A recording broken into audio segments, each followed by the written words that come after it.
Je prie, mon frère, ma sœur, que cette semaine de consécration t'amène à être complètement fou. Fou de lui. Que tu puisses être incompris. Que tu puisses être différent. Que tu puisses être radical. Que ta vie soit différente. Qu'une gloire accompagne ta vie. Que pendant que le monde court vers quelque part, toi tu cours à l'opposé. En arrachant sur ta route tes âmes. Pendant que le monde vit d'une certaine manière, toi tu vis d'une autre manière. Pendant que le monde n'est plus radical,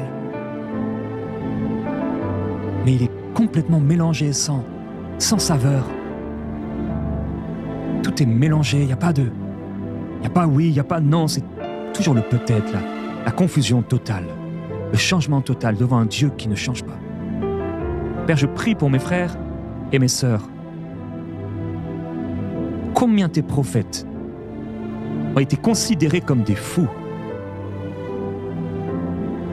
Combien ceux qui ont parlé de ta part, combien ceux qui se sont consacrés ont été incompris, ont parfois été méprisés, parfois rejetés, souvent rejetés. Mais ils avaient tous en commun quelque chose. Alléluia. Ta révélation les avait touchés. Ta parole s'était manifestée à eux. Et cette parole a trouvé dans leur cœur un cœur ouvert et obéissant. Et ils sont allés, comme des fous, avec un message différent, qui contrecarrait le mouvement que le monde prenait, la direction que le monde prenait. Et ils ont prêché ta parole. Ils ont prêché avec assurance. Ils ont prêché avec ferveur. Et leurs choix étaient des choix radicaux. Je prie pour mon frère et ma sœur, que ces choix soient radicaux. Je prie qu'il y ait une différence entre ton peuple, entre ceux qui te connaissent et ceux qui ne te connaissent pas, selon ce qui a été prophétisé. Je prie qu'il y ait une différence dans ce monde où on veut effacer les différences.